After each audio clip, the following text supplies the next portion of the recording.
Bonsoir à tous, je m'appelle Sandrine Bedon, je suis médecin généraliste depuis 21 ans et je travaille aussi en coordination médicale en maison de retraite et en accueil de jour itinérant.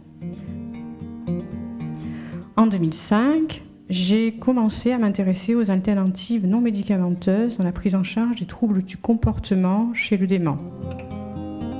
En 2010, j'ai mis en place des techniques de prise en charge non médicamenteuses en maison de retraite comme la canithérapie, la luminothérapie et la démarche multisensorielle Snows-Hélène.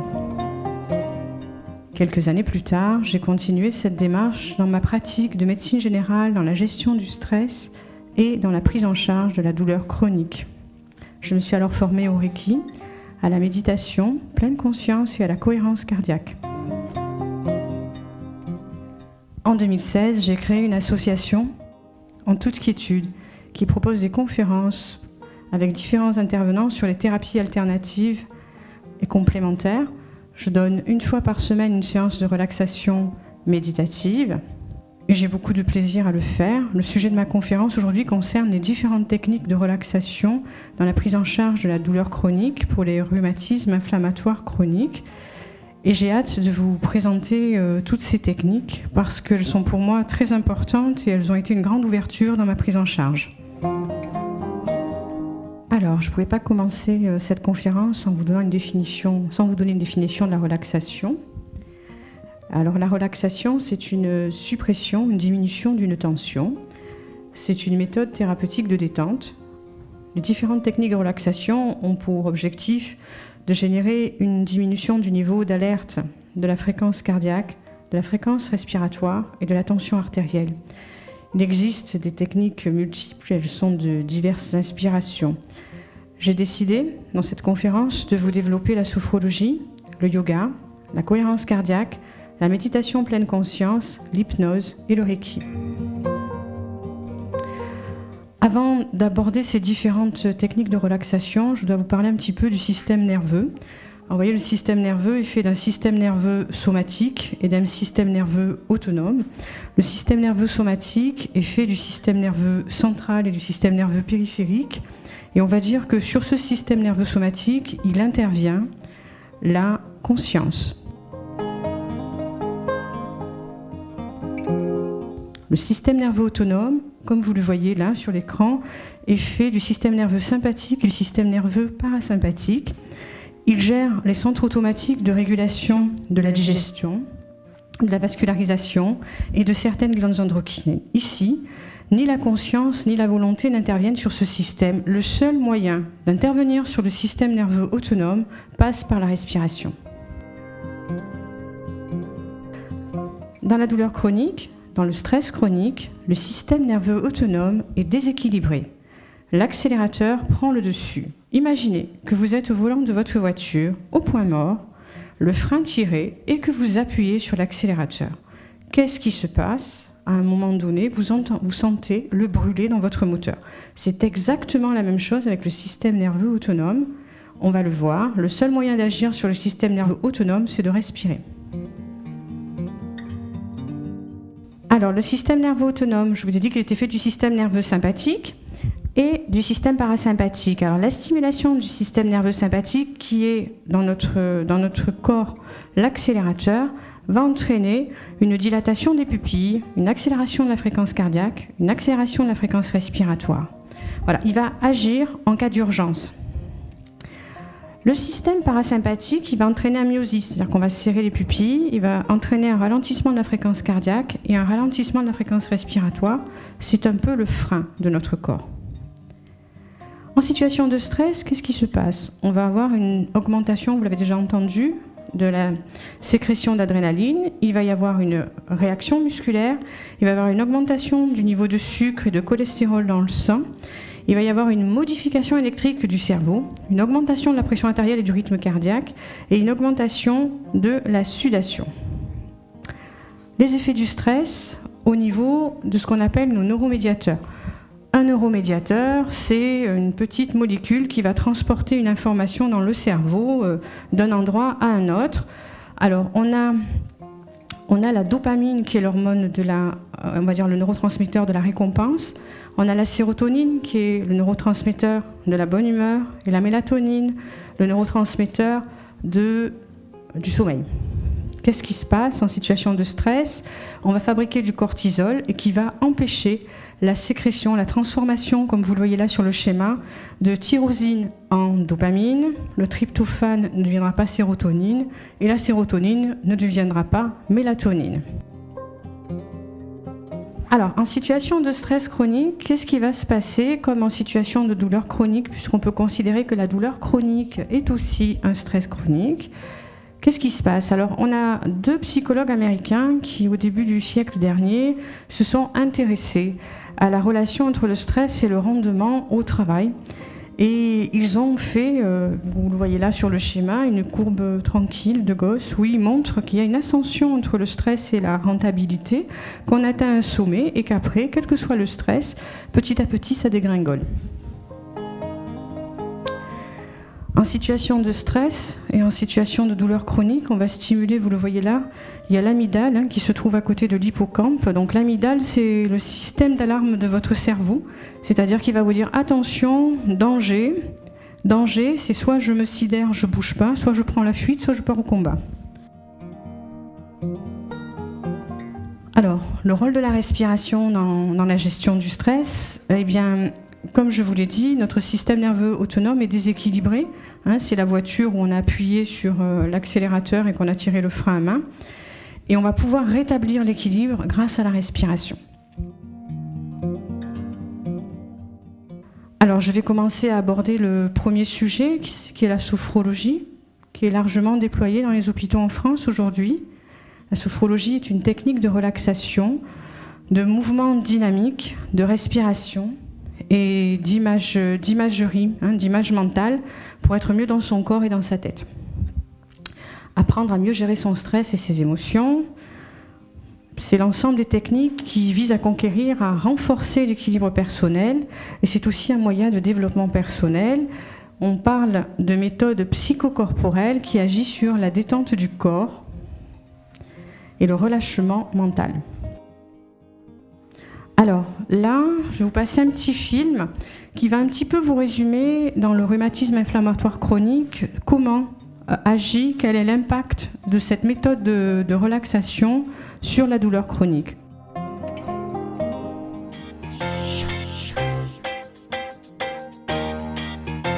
Oui, la sophrologie, c'est même le cœur du métier, très souvent, de la sophrologie, surtout quand elle est pratiquée dans le milieu médical. C'est pour permettre évidemment de prendre en charge la douleur. Donc là, de façon générale, on va aider les personnes à bien gérer les crises quand les douleurs sont aiguës, mais aussi à dépolariser la tension quand la douleur est chronique, de sorte à mieux vivre au quotidien cet état de douleur et de moins s'en rendre compte et du coup de repasser dans l'action. Vous voyez là, je vous ai mis un petit livre de Catherine Agliotta, qui est sophrologue et qui s'est beaucoup intéressée donc, à la douleur chronique. Et il y a des exercices intéressants, je vais vous les déployer maintenant. Alors, il y a l'exercice du karaté qui permet à la personne d'être active sur sa douleur. Donc, si vous voulez bien, je vais vous demander de vous lever, d'inspirer. Quelques respirations tranquilles. L'idée, c'est de se libérer de cet agacement que peut procurer la douleur chronique et de cette colère qui peut venir en nous lorsqu'on est tout le temps douloureux. Donc on se met debout, on se met les pieds écartés, la largeur du bassin, le dos bien droit, les épaules sont relâchées, le bras droit tendu à l'horizontale face à vous. Vous pouvez imaginez votre cible, ça peut être la douleur, ça peut être la colère, ça peut être quelqu'un. Enfin, là, dans le cas qui nous intéresse, c'est la douleur chronique. Et vous mettez cette personne au bout de ce bras, vous inspirez, vous armez votre bras gauche, et à l'expiration, vous tapez dans cette colère, vous tapez dans cette douleur chronique, et vous reprenez votre respiration. Vous faites ça 3 fois du côté gauche, 3 fois du côté droit, 1 fois avec les 2 poings. À chaque fois, entre l'exercice, vous pensez à récupérer en respirant. Ensuite, on a ce travail de rotation axiale où on va faire un balayage autour de la douleur, de la fatigue et des idées noires, parce que la douleur chronique comme le stress chronique, ce même mécanisme va entraîner des idées noires. Et la force de rotation va être définie par la personne. Et c'est pas très compliqué. Vous êtes debout, pieds écartés à la largeur du bassin. Le dos bien droit, les épaules sont relâchées et vous gainez le bas du corps. Et en inspirant et expirant, vous laissez aller vos bras de part et d'autre, tranquillement, et vous balayez votre douleur.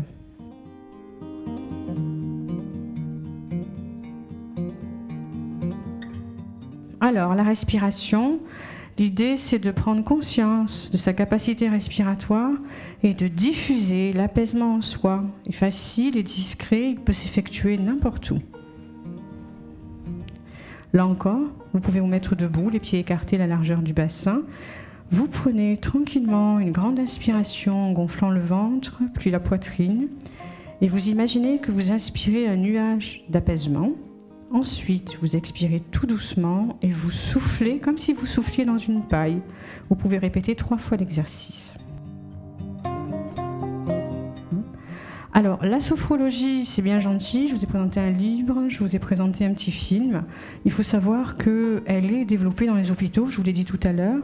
Donc, il y a le projet REPI, Rééducation des pathologies inflammatoires chroniques, qui associe un programme de sport adapté, de séances de psychologie, de balnéothérapie et de sophrologie. Donc ça se passe à la Casamance, à Aubagne, dans le département du 13. Ensuite, à Tours, on propose la sophrologie dans la gestion de la douleur. Il y a le CHR de Lille aussi, où on a Madame Bénédicte Delébar, qui est infirmière à la retraite et qui est sophrologue. Et là, je vais vous présenter un petit peu son film et sa conception de la sophrologie, comment elle intègre la sophrologie dans la prise en charge du soin.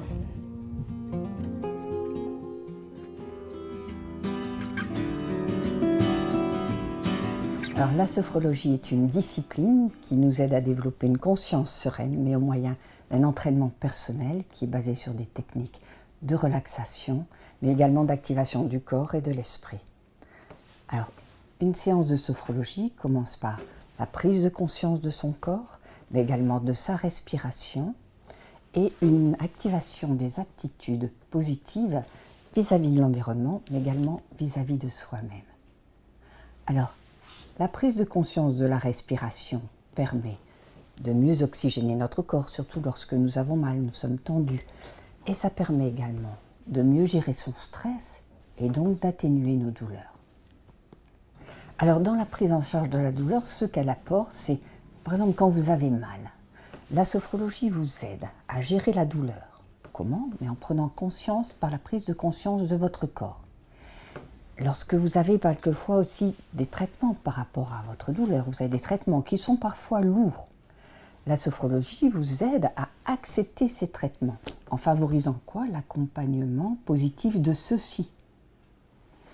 Et lorsque vous avez mal, souvent, vous devez aller faire des examens, vous devez passer une intervention. Et bien la sophrologie vous aide à préparer ce moment en toute sérénité. Et même lorsque vous êtes en phase de récupération ou post-récupération, eh ben, elle vous donne confiance en activant quoi? Vos propres capacités. Alors, il est à noter que l'utilisation de la sophrologie est également indiquée pour le personnel soignant et même pour le corps médical en général, car elle aide à gérer la pression d'un environnement stressant et parfois intense. En conclusion, comme la douleur et le stress font partie de la vie, la sophrologie nous aide à mieux nous connaître et mieux vivre ce que la vie nous offre.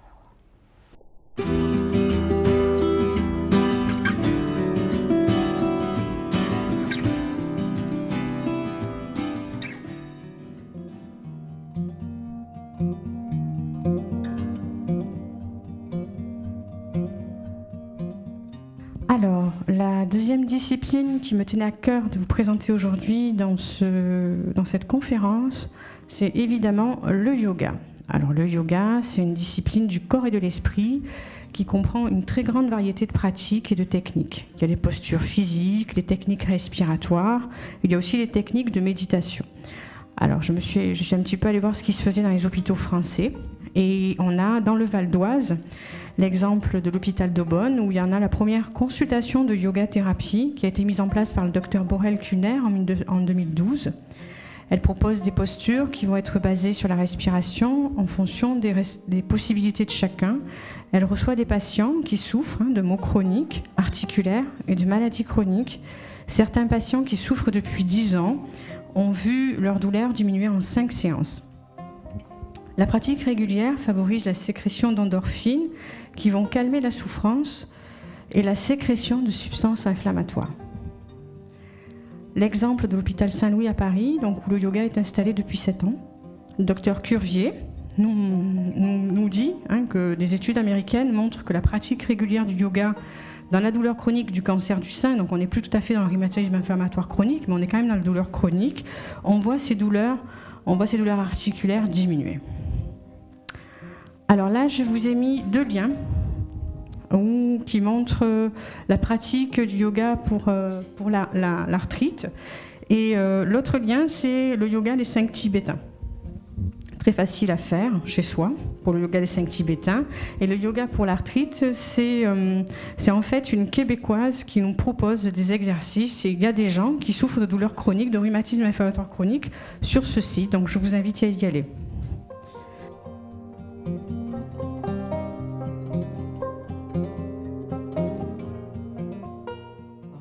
L'outil suivant, c'est la fameuse cohérence cardiaque. C'est un outil qui va permettre d'améliorer la variabilité de l'intervalle entre 2 battements cardiaques. Je m'explique.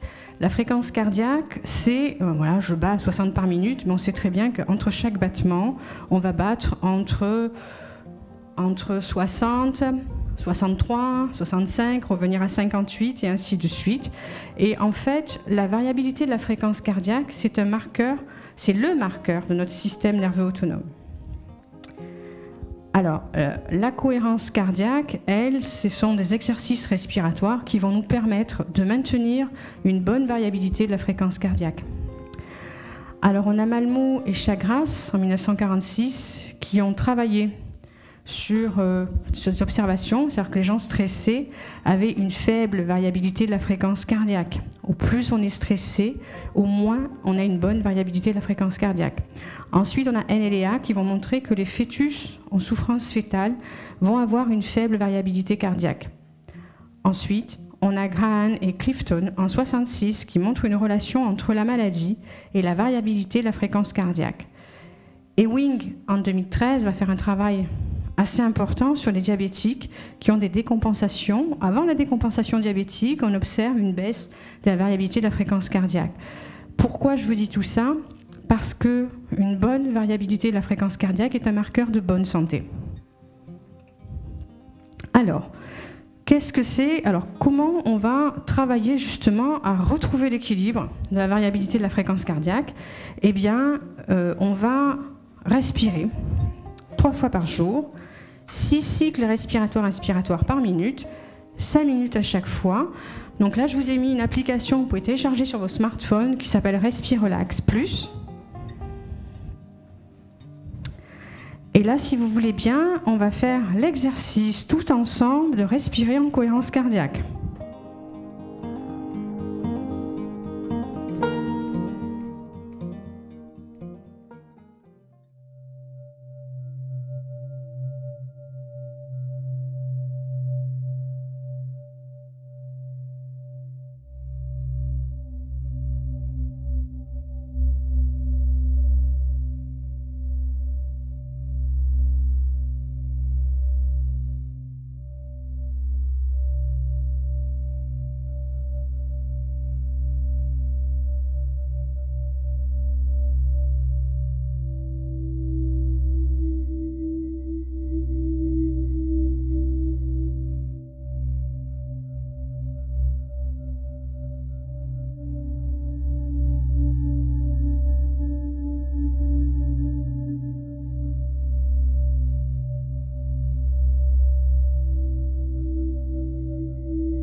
Donc après la cohérence cardiaque, je vais maintenant vous parler de la méditation de la pleine conscience. MBSR, Mindfulness Based Stress Reduction, c'est le programme de réduction du stress basé sur la pleine conscience qui a été mis au point par John Kabat-Zinn en 1979. Il est utilisé dans les hôpitaux pour des patients qui ont des traitements médicamenteux qui étaient lourds, qui souffraient de cancer, qui souffraient de douleurs chroniques, de pathologies graves, mais aussi de dépression. Alors, à quoi sert la méditation de la pleine conscience? Elle va développer la stabilité et la clarté de l'esprit. Elle va améliorer la régulation des émotions et faciliter la gestion de nos situations quotidiennes. C'est un programme en fait, un programme MBSR, c'est un programme de 8 semaines où chaque semaine vous avez des exercices de 3/4 d'heure à 1 heure à faire chez vous. Et une fois par semaine, vous rencontrez un instructeur qui a été formé par l'Association française de MBSR. Et cet instructeur, pendant 2h30, fait des exercices, on va dire, de méditation de pleine conscience, de yoga, de marche en pleine conscience. Et il vous demande après, pendant une semaine, de faire des exercices chez vous. Entre le 7e et la 8e rencontre, il y a 10 heures, une rencontre d'une journée entière, où on va faire une journée de silence, où on va travailler vraiment en pleine conscience et en silence, et on s'aperçoit qu'on peut communiquer autrement que par la parole pendant cette journée. Alors il y a des exercices, vous verrez, si vous allez sur YouTube, il y a l'exercice du raisin sec, il y a l'exercice du body scan, il y a aussi des exercices de yoga qui sont faciles à pratiquer, yoga couché, yoga debout. Voilà, donc là vous voyez, je vous mets les exercices de yoga couché. Vous avez aussi des exercices de yoga debout, enfin, c'est accessible, hein.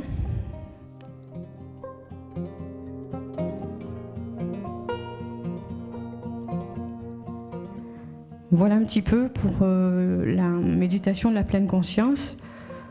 C'est une très belle expérience que de faire ce stage.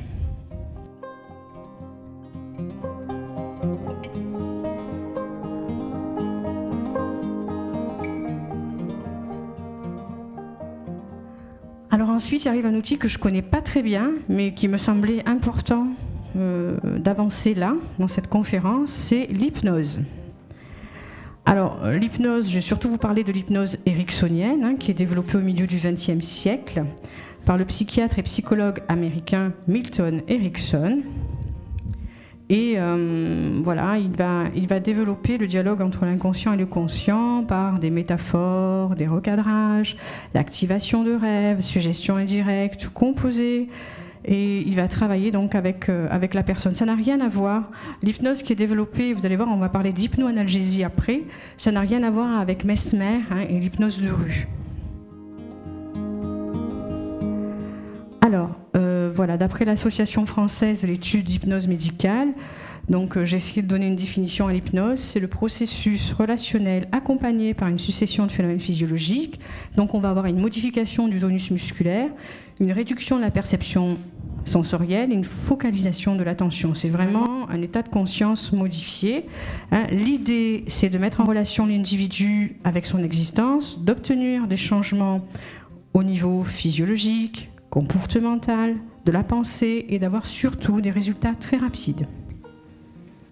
Alors, où est utilisée l'hypnose dans les hôpitaux? Eh bien, à Nîmes, service de pédiatrie, on va prendre en charge la douleur. À Nîmes encore, on fait des coloscopies sous hypnose. On appelle ça sous hypnoanalgésie. À l'hôpital de Caen, on fait de biopsies ostéomédulaires. Vous savez, quand on va chercher une carrosse d'os dans notre hanche, là, c'est très très douloureux. Et on fait ça sous hypnose. À Clermont-Ferrand, on accouche et les césariennes sont faites sous hypnose. À Paris, donc, il y a un grand service à l'hôpital Trousseau où l'hypnose est largement développée dans la prise en charge de la douleur. Et enfin, à l'hôpital de Tours, on va retirer des tumeurs cérébrales sous hypnose.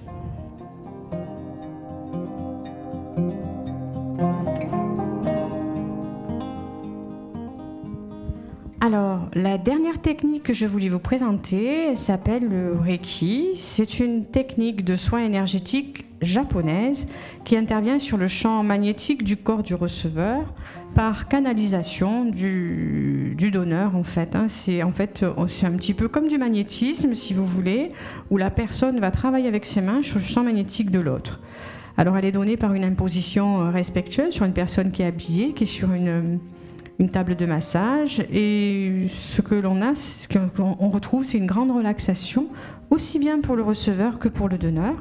Alors cette technique, elle permet d'améliorer l'état général de la personne, elle participe à son bien-être et elle soulage aussi des maux physiques et émotionnels. C'est un excellent outil pour la lutte contre le stress chronique, qui sont quand même la cause de nombreuses maladies dans notre société.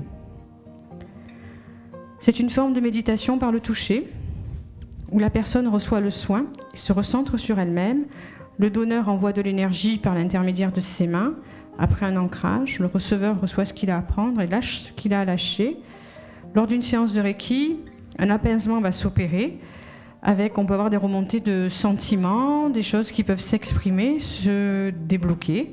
Cela permet de favoriser une activité du cortex préfrontal gauche, sur le droit, au même titre que la pleine conscience. C'est un soin qui nous ramène dans le ici et maintenant, à l'instant présent, dans un axe vertical, comme le fait la méditation pleine conscience.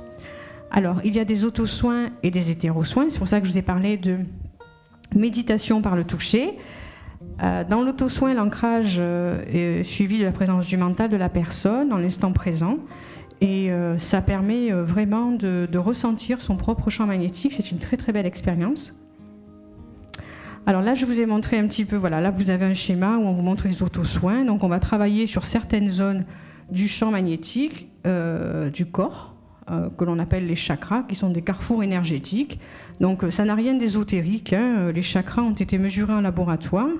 Et ils oscillent dans les ondes hertziennes, des couleurs qui ont été décrites il y a 5000 ans. Donc là, on travaille, vous voyez, au départ sur le chakra coronal, et puis on descend jusqu'au niveau du chakra racine. Alors ensuite, traitement donné à une autre personne. Donc là encore, c'est un schéma où on va travailler sur différentes zones avec nos mains. Et ça reste un toucher extrêmement respectueux, c'est important.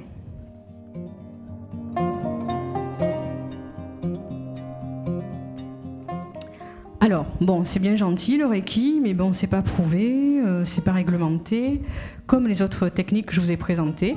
Donc là, je vous présente une étude, Reiki, prise en charge de la douleur, qui a été faite dans un hôpital entre 1999 et 2000, comme vous le voyez là, dans le Connecticut. Et on s'est amusé à mesurer, on a fait ce travail, mesurer la douleur, l'anxiété et les nausées.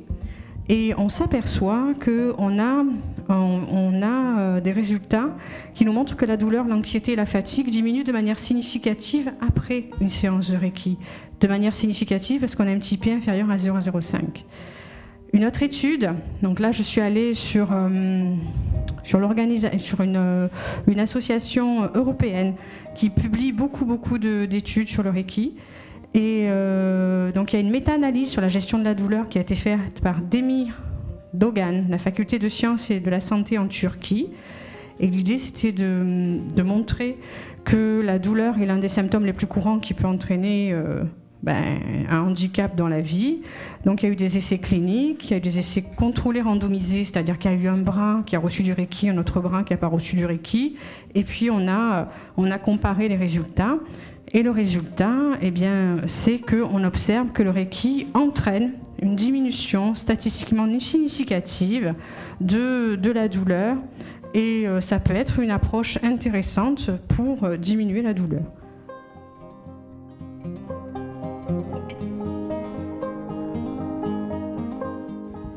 Alors, les différentes techniques présentées viennent en complément de la prise en charge des pathologies de rhumatisme inflammatoire chronique. Chacun peut trouver celle qui lui correspond, celle qui lui parle. Ce travail que j'ai accepté sort un petit peu des sentiers battus, mais sachez que j'ai vraiment apprécié cette aventure. J'espère que ça vous sera utile aujourd'hui et demain. Merci de votre attention.